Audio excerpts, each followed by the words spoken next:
Olá, você que gosta, você que ama, você que quer aprender a palavra de Deus. Hoje, mais um vídeo tratando do livro de Apocalipse. Mas antes de eu ir para a aula, se você ainda não é inscrito no nosso canal, faça sua inscrição e dá um toque no sininho. Assim, sempre quando eu disponibilizar um novo vídeo, você já é avisado. Aproveite, dá um likezinho aí, um joinha para incentivar o professor, faça seu comentário, todos os comentários são respondidos e nos ajude na divulgação do nosso trabalho, que tem como objetivo primordial o ensino da poderosa palavra de Deus. Agora, chega de moleza, vamos trabalhar. Apocalipse, capítulo 2, versículo 8, diz assim o texto sagrado: E ao anjo da igreja em Esmirna escreve: Isto diz o primeiro e o último, que foi morto e reviveu.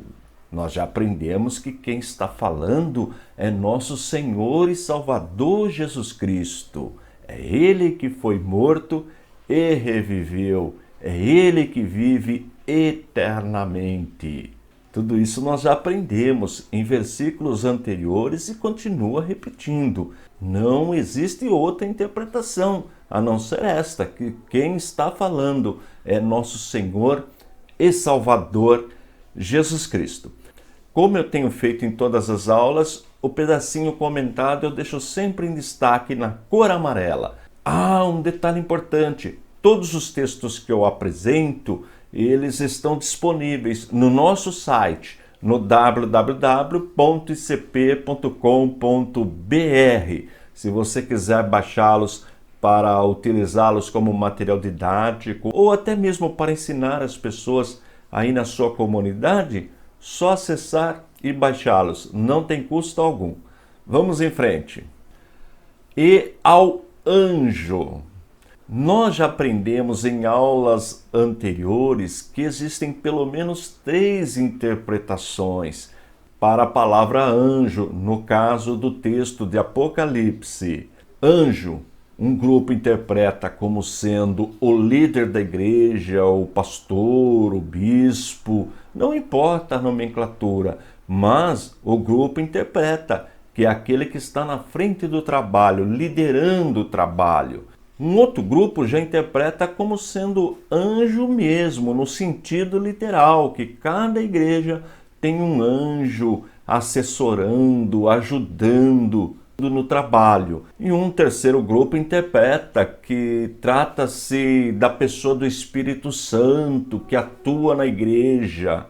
Como Jesus disse que não nos deixaria órfãos, que enviaria outra pessoa em seu lugar. Mas o mais importante é que, independente da corrente teológica, independente do grupo, existe de fato um poder sobrenatural que atua, que ajuda a igreja, que ensina a igreja, que ilumina a igreja, que conduz a igreja. E este poder sobrenatural vem do Espírito Santo, porque ele é o mestre da igreja. Igreja sem este poder sobrenatural não é igreja. Portanto, para ser igreja, precisa necessariamente ter o Espírito Santo como guia, ter este poder sobrenatural atuando na vida de cada crente. Mas, quando nós examinamos a igreja local, a igreja da Ásia Menor, a igreja Esmirna, quando nós vamos ver a história dessa igreja, nós encontramos como um dos líderes principais Policarpo, que foi discípulo pessoal do apóstolo João. Policarpo viveu de 69 a 159 depois de Cristo, obviamente. E ele era um homem muito consagrado ao Senhor e foi condenado à pena capital, pena de morte, por ser um servo do Senhor, por se recusar a adorar, a reconhecer o imperador da época como uma divindade. Diz a história, isto está registrado na obra de Eusébio, História Eclesiástica. Lá ele registra que quando pediram para Policarpo negar nosso Senhor Jesus Cristo, ele disse a seguinte frase: por 86 anos tenho sido servo de Cristo e ele nunca me fez mal algum. Como posso blasfemar do meu rei que me salvou? Olha que palavra poderosa! E ele realmente foi martirizado, mas não negou a sua fé, permaneceu firme com Jesus. Não só ele, mas muitos outros também mártires seguiram o exemplo de Policarpo e não negaram o nosso Senhor Jesus. Vamos em frente. E ao anjo da igreja. Nós também já aprendemos que existem 3 interpretações para a igreja. A igreja física da época de João, onde os irmãos se reuniam ali na cidade de Esmirna, também tem a interpretação que representa um dos estágios da igreja na história, uma interpretação muito bonita, vale a pena estudá-la, e a interpretação que representa a igreja universal, a igreja em todos os tempos, a igreja da nossa época. E para nós esta é a interpretação mais importante, a igreja atual. Vamos ler um texto que fala da Igreja Universal? Está em Efésios, capítulo 3, versículos de 9 a 11. Diz assim o texto sagrado: e demonstrar a todos qual seja a comunhão do mistério, que desde os séculos esteve oculto em Deus, que tudo criou por meio de Jesus Cristo, para que agora pela igreja, a multiforme sabedoria de Deus seja conhecida dos principados e potestades nos céus, segundo o eterno propósito que fez em Cristo Jesus, nosso Senhor. Percebeu a responsabilidade de cada cristão, de cada crente na igreja? Um propósito que sai do coração de Deus, que sai da sabedoria de Deus, o mistério de Deus. Esta é a igreja verdadeira, a igreja que nasceu com a descida do Espírito Santo e continuará aqui na terra até a volta de nosso Senhor e Salvador Jesus Cristo. Vamos em frente. E ao anjo da igreja em Esmirna. Nós já vimos no mapa a localização da igreja de Esmirna. Eu vou abrir na tela para a gente recapitular a localização de Esmirna. Tá vendo aí no mapinha? Olha, tem Patmos, onde João estava, depois Éfeso, que nós já estudamos, foi a primeira carta, e agora nós estamos estudando a carta escrita à igreja de Esmirna. Vai ficar faltando Pérgamo, Tiatira, Sardes, Filadélfia e Laodiceia. Deixa eu voltar. E ao anjo da igreja em Esmirna escreve: isto diz o primeiro e o último. Nós já vimos também em aulas anteriores que falar primeiro e último é a mesma coisa que falar alfa e ômega, porque alfa é a primeira letra do alfabeto grego e ômega a última. E nós já estudamos que essa descrição é atribuída a Deus Pai e Deus Filho, a Jesus Cristo. Portanto, Jesus é sim todo-poderoso. Lembrando que o Pai é todo-poderoso, o Filho é todo-poderoso, o Espírito Santo é todo-poderoso, mas só existe um todo-poderoso, porque é um atributo da divindade.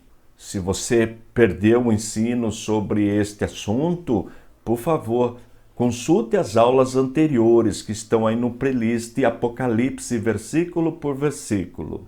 E para concluir, e ao anjo da igreja em Esmirna escreve: isto diz o primeiro e o último, que foi morto e reviveu.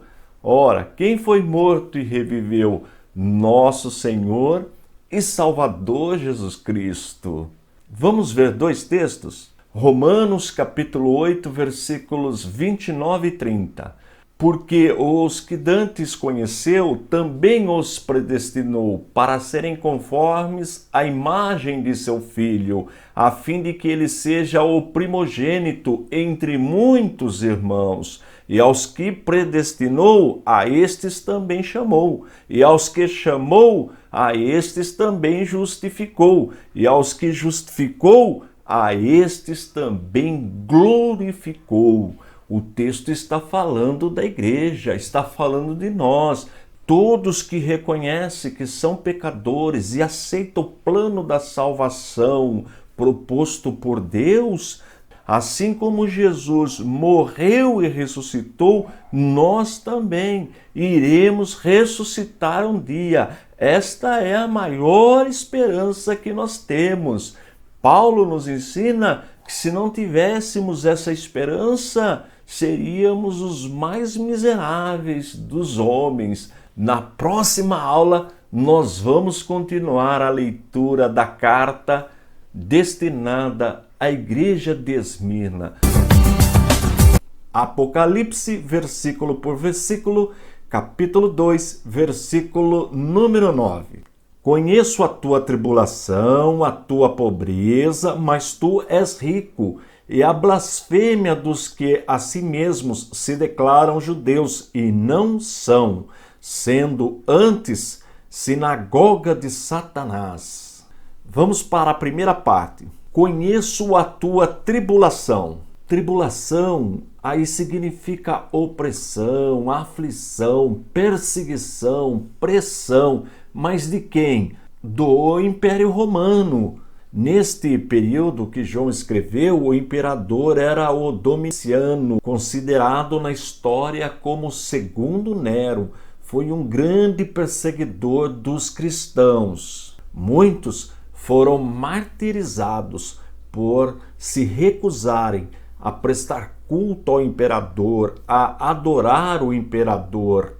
Como nós vimos na aula anterior, Policarpo, que também foi martirizado. Quando nós estudamos história, nós vemos que a perseguição durou quase 300 anos. Não era fácil ser cristão nos primeiros séculos. E veja que a igreja, em muitos países, ela é perseguida até os dias de hoje. Por isso que nós temos aquelas 3 interpretações do livro de Apocalipse. A interpretação local da época, a interpretação colocando cada igreja numa fase, num período da história, e a interpretação atual, que é a igreja universal hoje na Terra.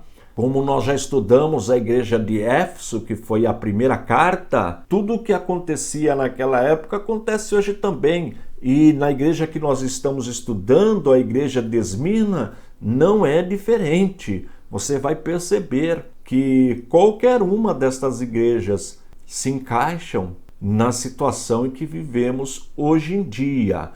Vamos em frente. Conheço a tua tribulação, a tua pobreza. Eles não eram pobres porque não trabalhavam, eram pobres por causa da perseguição. Muitos tinham seus bens sequestrados pelo imperador, pelo Império Romano. Eram encarcerados. E isso nos ensina que não é porque o crente é fiel que ele vai prosperar materialmente. Não. Só observar este período da história nós vamos ver que eles eram fiéis e mesmo assim eram perseguidos, tinham seus bens sequestrados e não negavam a fé em Jesus nosso Senhor. Portanto, os bens materiais não têm nada a ver com a nossa salvação. É importante entender isso aí. Vamos verificar um texto, está em Hebreus capítulo 10, versículo 34. Porque não somente vos compadecestes dos encarcerados, como também aceitastes com alegria o espólio dos vossos bens, tendo ciência de possuirdes vós mesmos patrimônio superior e durável. Ou seja, a nossa riqueza é uma riqueza espiritual. O nosso tesouro está no céu. É importante o cristão entender isto. Infelizmente, nós vemos alguns ensinadores, alguns líderes que falam mais das coisas materiais do que das coisas espirituais. Uma coisa não tem nada a ver com outra. Veja a sequência do versículo. Conheço a tua tribulação, a tua pobreza, mas tu és rico. Mas como rico, se eles tinham os bens sequestrados, se eles eram encarcerados, martirizados, ricos espiritualmente? Tem um escritor que escreve o seguinte: aos olhos de Deus, o rico é pobre e o pobre é rico. Olha que frase de efeito, vou repeti-la. Aos olhos de Deus, o rico é pobre e o pobre é rico. Que ensinamento para os dias que estamos vivendo. E nós sabemos que é Jesus que está falando com a igreja de Esmina. Encarcerados, bem sequestrados, passando necessidades, condenados à pena capital, à pena de morte, jogados para as feras, crucificados, decapitados, mas eram ricos. Olha que coisa maravilhosa o cristão verdadeiro. Portanto, a verdadeira riqueza é acumular tesouro no céu. Esta é a verdadeira riqueza que cada crente deve buscar. Vamos ler um texto, Romanos capítulo 8, versículo 17. Ora, se somos filhos, somos também herdeiros, herdeiros de Deus e co-herdeiros com Cristo. Se com ele sofremos, também com ele seremos glorificados.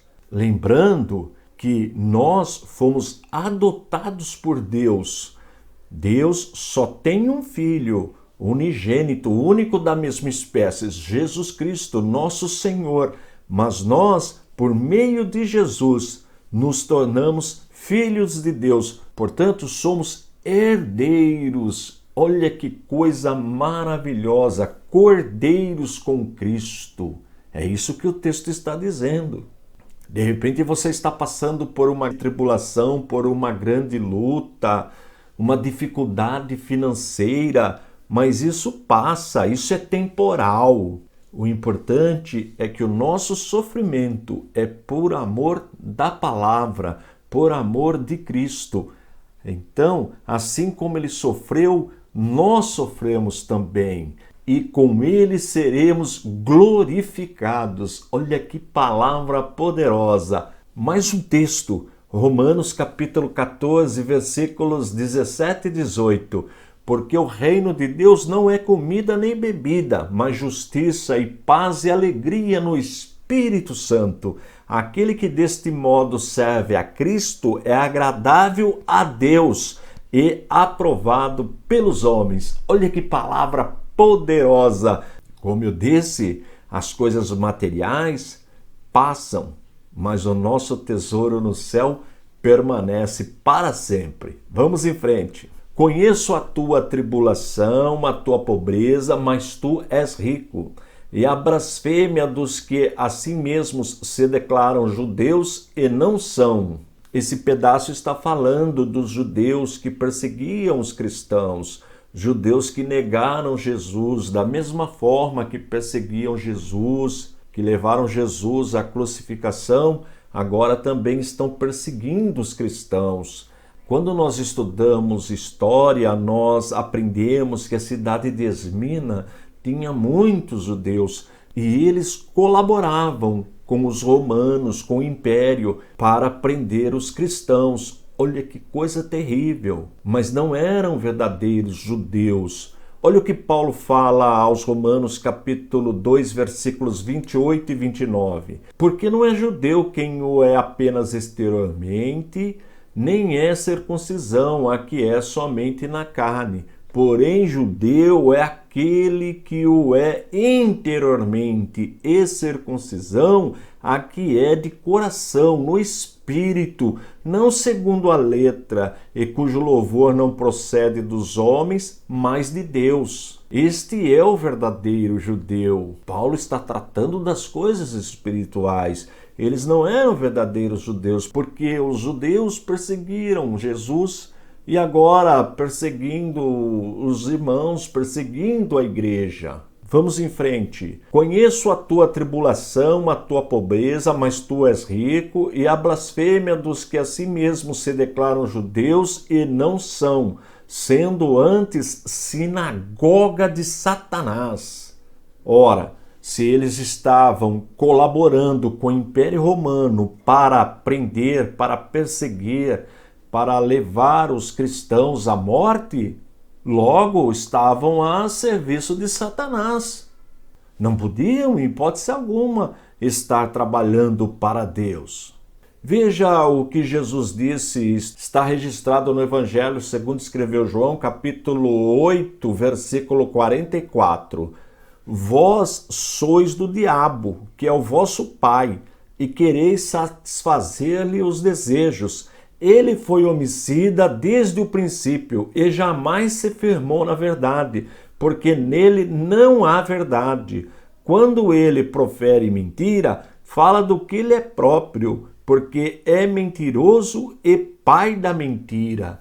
Percebeu? Jesus já havia dito que eles estavam a serviço do diabo, que é o pai da mentira. E agora Jesus de novo está falando que eles são da sinagoga de Satanás, porque não reconheceram Jesus e continuavam não reconhecendo, ou seja, colaborando com o império que matava os cristãos, e os cristãos ficavam indefesos por ser um número menor. Veja, os judeus neste período estavam trabalhando com o objetivo de destruir a igreja, como se não bastasse a perseguição que eles sofriam do império, também sofriam perseguição do povo judeu. Estavam a serviço de Satanás. Toda pessoa que persegue a igreja está a serviço de Satanás. É isto que o texto está nos ensinando, foi isto que Jesus disse. Mas, embora com toda a perseguição, tribulação, acusações, encarceramento, martírio, eles continuavam ricos espiritualmente, tendo seus bens sequestrados, pobres, passando necessidade. Mas Jesus diz que eles eram ricos. Olha que palavra importante Jesus disse para a igreja de Esmina. Apocalipse capítulo 2, versículo número 10. Não temas as coisas que tens de sofrer. Eis que o diabo está para lançar em prisão alguns dentre vós, para serdes postos à prova, e tereis tribulação de 10 dias. Sê fiel até a morte, e dar-te-ei a coroa da vida. Lembrando que quem está falando estas palavras é nosso Senhor e Salvador Jesus Cristo. Vamos para a primeira parte. Não temas as coisas que tens de sofrer. Nem sempre o cristão se livra das tribulações, mesmo orando. Muitas vezes o sofrimento é inevitável, como nós vimos nesta primeira parte. Não temas as coisas que tens de sofrer. Sabemos que tudo é consequência do pecado. Até mesmo a natureza sofre em consequência do pecado. Por exemplo, uma enchente, um terremoto, a queda de um avião, um acidente de carro, ônibus. Quantas vezes nós vemos irmãos piedosos, pessoas tementes a Deus, sofrendo com estes acidentes, perdendo até a vida. Portanto, por mais fiel que o crente seja, ele não está livre das tribulações, das lutas. É isto que nós precisamos aprender. Na nossa vida, nós temos momentos que nós estamos no monte, mas também existem momentos que nós estamos no vale. Mas independente de estar no monte ou no vale, nós precisamos sempre ter a nossa segurança em Jesus. Vamos observar dois textos bíblicos. Romanos capítulo 8, versículo 18. Porque para mim tenho por certo que os sofrimentos do tempo presente não podem ser comparados com a glória a ser revelada em nós. Por mais difícil que seja a circunstância que o cristão está passando, aquilo que nos espera não existe comparação. Veja esse outro texto. Segunda carta aos Coríntios, capítulo 4, versículo 17. Porque a nossa leve e momentânea tribulação produz para nós eterno peso de glória, acima de toda comparação. Percebe? Não existe comparação. Independente do tamanho da luta, da tribulação, não existe comparação com aquilo que nós receberemos do Senhor na eternidade. Vamos ver mais um texto, Atos dos Apóstolos, capítulo 14, versículo 22. Fortalecendo a alma dos discípulos, exortando-os a permanecer firmes na fé, e mostrando que, através de muitas tribulações, nos importa entrar no reino de Deus. Veja que o Evangelho nunca foi garantia de sucesso material para ninguém. O Evangelho é isso que nós estamos vendo.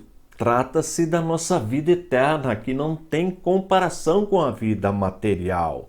Infelizmente, nós vemos muitas mensagens nos dias atuais totalmente contrárias ao que ensina a palavra de Deus. Precisamos de ter muita atenção. Vamos em frente. Não temas as coisas que tens de sofrer.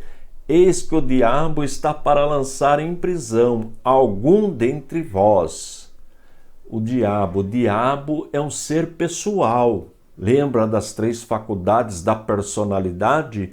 Intelecto, emoção e vontade? O diabo tem essas 3 faculdades da personalidade, portanto é um ser pessoal. E tem milhares de seres a seu serviço, ao seu comando. E o diabo usa como instrumento o governo muitas vezes. Neste período, o diabo estava usando o governo romano e também os judeus para perseguir, oprimir, prisionar e até matar os cristãos. Vamos ver um texto bíblico? Lucas capítulo 10, versículo 18. Mas ele lhes disse: eu via Satanás caindo do céu como um relâmpago. Quem disse isso foi Jesus. Portanto, Satanás, o diabo, é um ser pessoal. E como eu disse, tem milhares de anjos caídos, de demônios, todos a seu serviço. Vamos ver mais um versículo? João capítulo 8, versículo 44. Vós sois do diabo, que é vosso pai, e quereis satisfazer-lhe os desejos. Ele foi homicida desde o princípio e jamais se firmou na verdade, porque nele não há verdade. Quando ele profere mentira, fala do que ele é próprio, porque é mentiroso e pai da mentira. É este ser que persegue a igreja e usa como instrumento até nos dias atuais.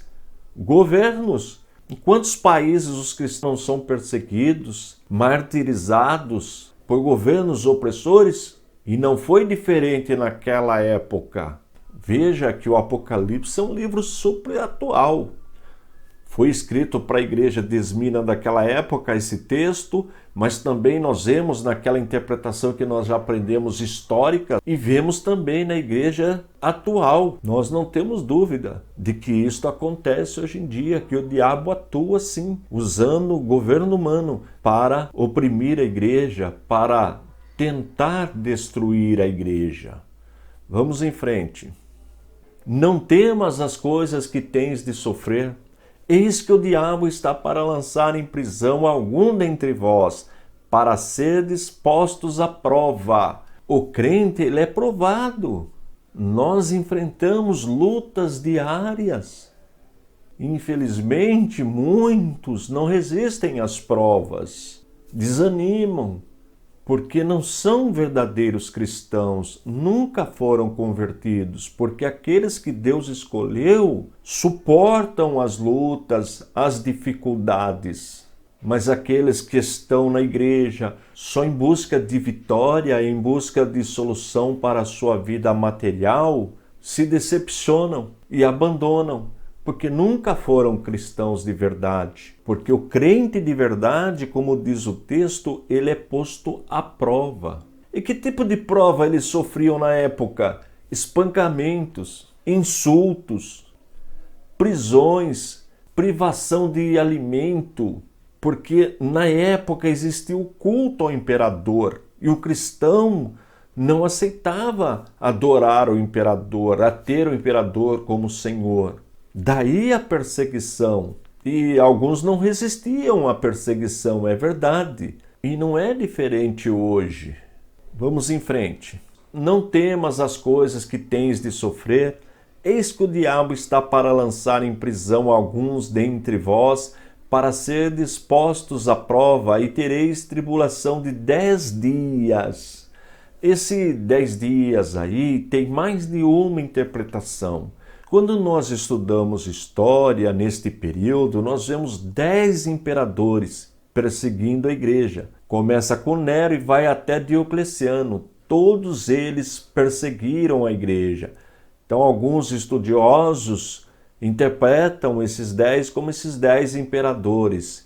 E também observamos na história que a última perseguição durou 10 anos. Então, um grupo interpreta como sendo esta perseguição, esses 10 dias. Mas existe também a interpretação de que 10 é o número do governo mundial. Olha que importante essa interpretação. Então, para os nossos dias, seria esta interpretação: o governo mundial perseguindo a igreja. Voltando na perseguição da época, daquele período da história, os pesquisadores encontraram nas catacumbas de Roma, onde os cristãos se escondiam, mais de 170 mil ossadas humanas. Olha como era terrível a perseguição. Então, esses 10 dias têm mais de uma interpretação. Para nós isso não altera em nada, porque nós sabemos que o diabo ele usa o governo mundial para oprimir a igreja. E será assim na grande tribulação. Portanto, esses 10 dias têm mais de uma interpretação. Nós respeitamos todas elas, porque nenhuma delas fere a palavra de Deus. Vamos em frente. Não temas as coisas que tens de sofrer. Eis que o diabo está para lançar em prisão algum dentre vós, para ser dispostos à prova, e tereis tribulação de 10 dias. Sê fiel até a morte, e dar-te-ei a coroa da vida. Isto é o que é o mais importante, a segurança que Jesus nos dá.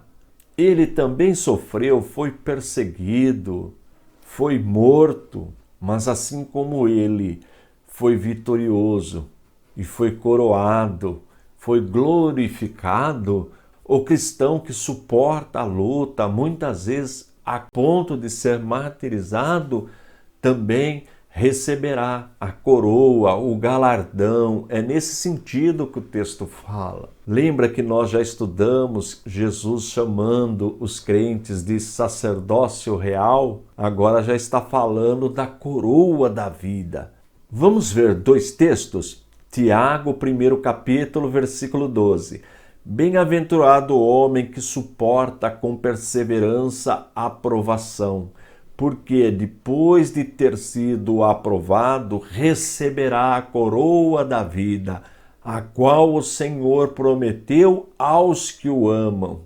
Olha aí, de novo confirmando a promessa. Vamos ver mais um texto? Primeira carta aos Coríntios, capítulo 3, versículo 14.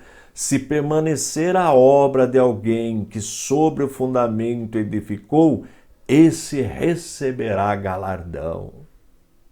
Olha que maravilha!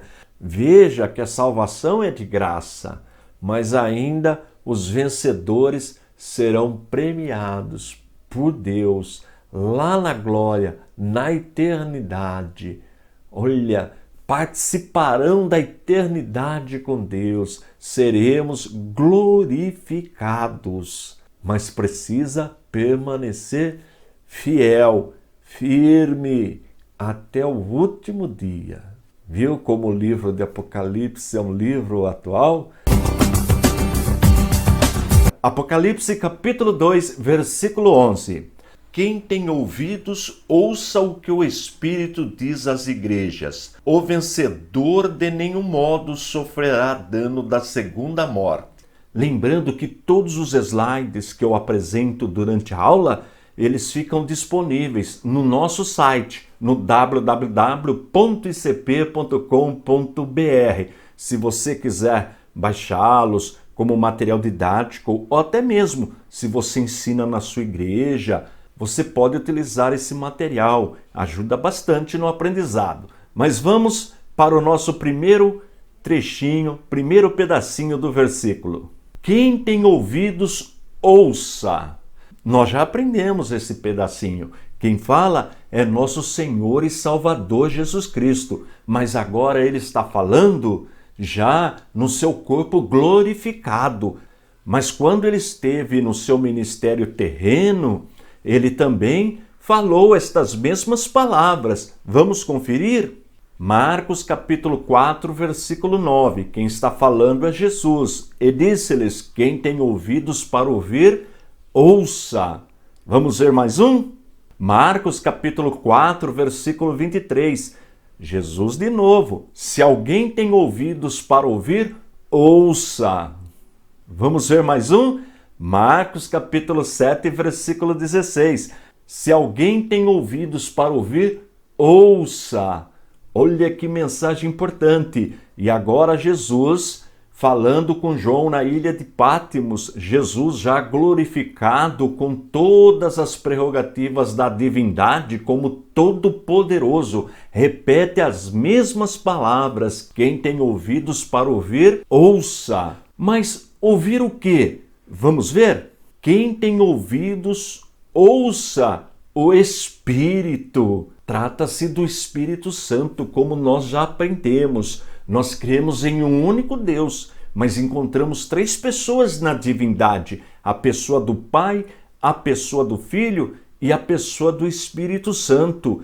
E Jesus nos disse que ao retornar para o Pai, ele nos enviaria o Consolador, o Espírito Santo. O Espírito Santo habita na igreja. Portanto, o Espírito Santo habita na vida de cada cristão genuíno. Vamos verificar a confirmação do que eu estou falando? João capítulo 14, versículo 16. E eu rogarei ao Pai, e ele vos dará outro Consolador, para que fique convosco para sempre.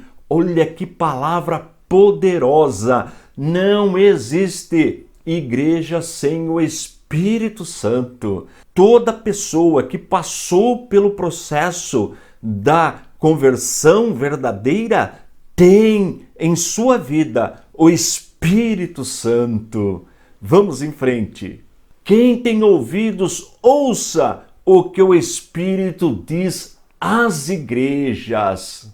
Nós já aprendemos que tem a igreja física em uma determinada região onde os irmãos congregam. Tem também a igreja como corpo de Cristo, formada por pessoas do mundo inteiro.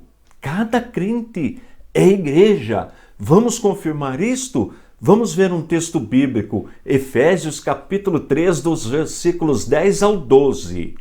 Para que, pela igreja, a multiforme sabedoria de Deus se torne conhecida agora dos principados e potestades nos lugares celestiais, segundo o eterno propósito que estabeleceu em Cristo Jesus, nosso Senhor, pelo qual temos ousadia e acesso com confiança mediante a fé nele.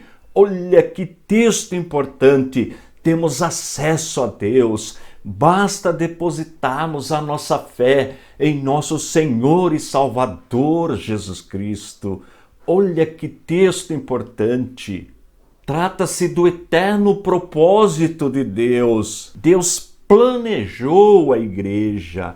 E a igreja, ela nasce com a descida do Espírito Santo e continua na sua atividade, no seu propósito primordial. E qual é este propósito? Ser luz para o mundo, ser propagadora da palavra de Deus. Toda igreja precisa necessariamente ser missionária para cumprir este propósito. Na verdade, cada crente é igreja, portanto, cada crente precisa levar, ensinar a palavra de Deus. Não é responsabilidade dos políticos, não é responsabilidade dos estados, dos empresários, não. É responsabilidade da igreja. Deus, na sua infinita sabedoria, projetou, programou, planejou este trabalho para a igreja. E neste século, nós somos os responsáveis para levar, para cumprir o propósito de Deus aqui na terra. Que bênção que é fazer parte da igreja, do corpo místico de Cristo. Vamos em frente. Quem tem ouvidos, ouça o que o Espírito diz às igrejas. O vencedor. Vencedor, esta palavra ela é muito utilizada na Bíblia. Mas vencedor do quê? Vencer significa permanecer fiel na palavra de Deus, ser um discípulo autêntico de Jesus. Vamos ver um texto? Segunda carta aos Tessalonicenses, capítulo 2, versículo 13.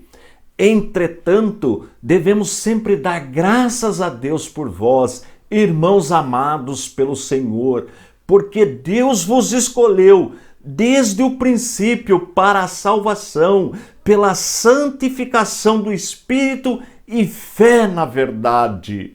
A pessoa que realmente foi escolhida por Deus, ela é vencedora, ela permanece fiel.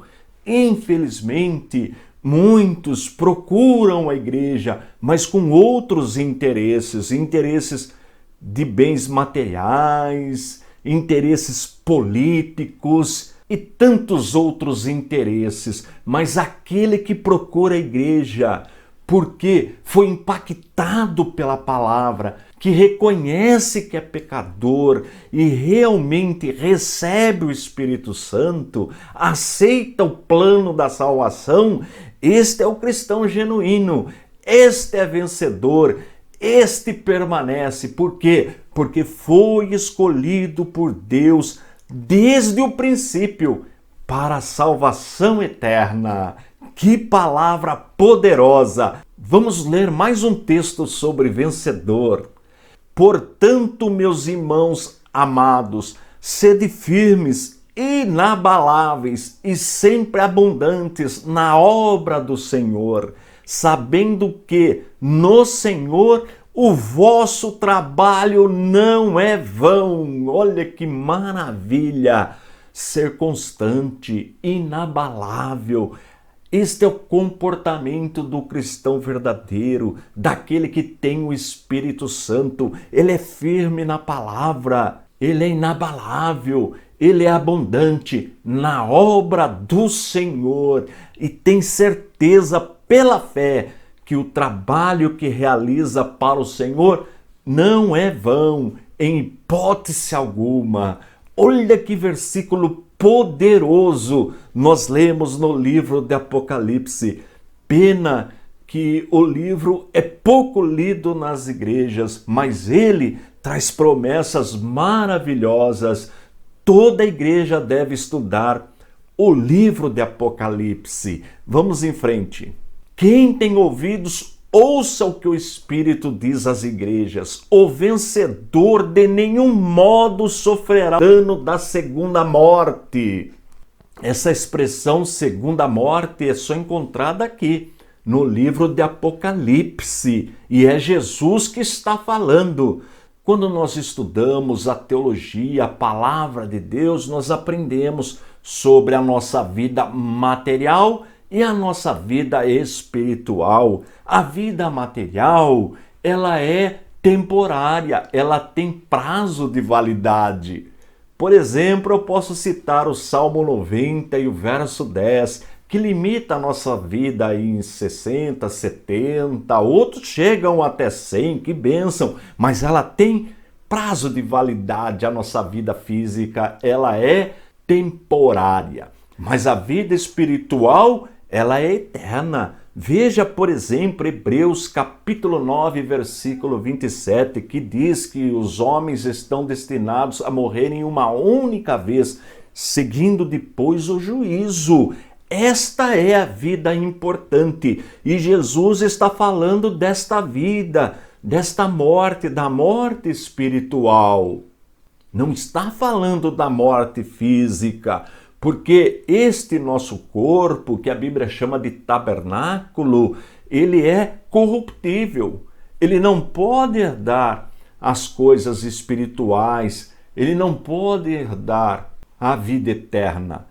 Mas a palavra de Deus nos garante que nós receberemos um novo corpo, um corpo glorificado.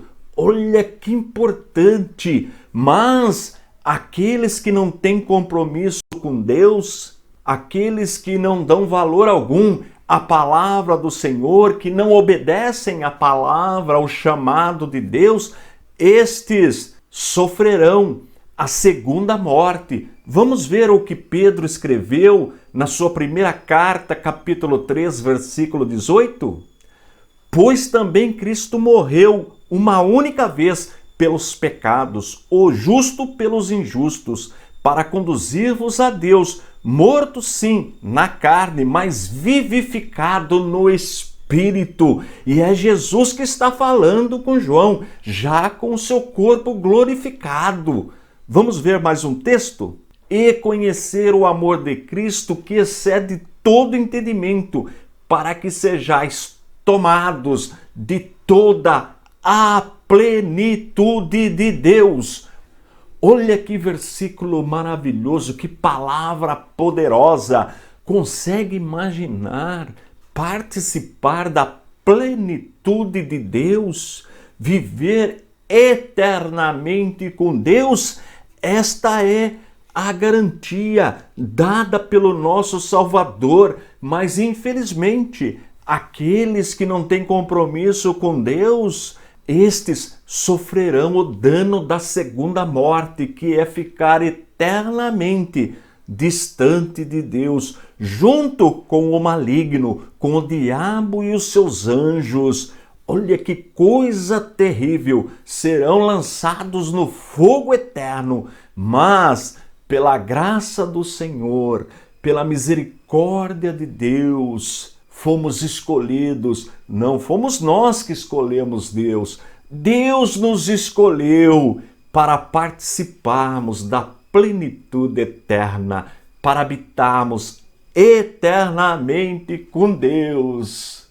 Como diz Paulo aos Romanos no capítulo 8, primeiro versículo, portanto, nenhuma condenação há para os que estão em Cristo Jesus. Olha que bênção! O verdadeiro cristão, o cristão vencedor, o que permanece independente das lutas, das perseguições, aqueles que permanecem são os vencedores, e estes realmente, segundo a palavra de Deus, desfrutarão da vida eterna com Deus. Vamos permanecer fiéis na palavra. Na próxima aula nós vamos estudar o próximo versículo do capítulo 2, o versículo número 12. Não vai perder a próxima aula e continue me ajudando. Copie o link que eu deixo aí na descrição, envie para as pessoas. Você também estará trabalhando, cumprindo o papel da igreja, nos ajudando a levar a palavra de Deus, este alimento poderoso que nos livra da segunda morte. Deus abençoe a sua vida e fiquem todos na paz de nosso Senhor e Salvador Jesus Cristo.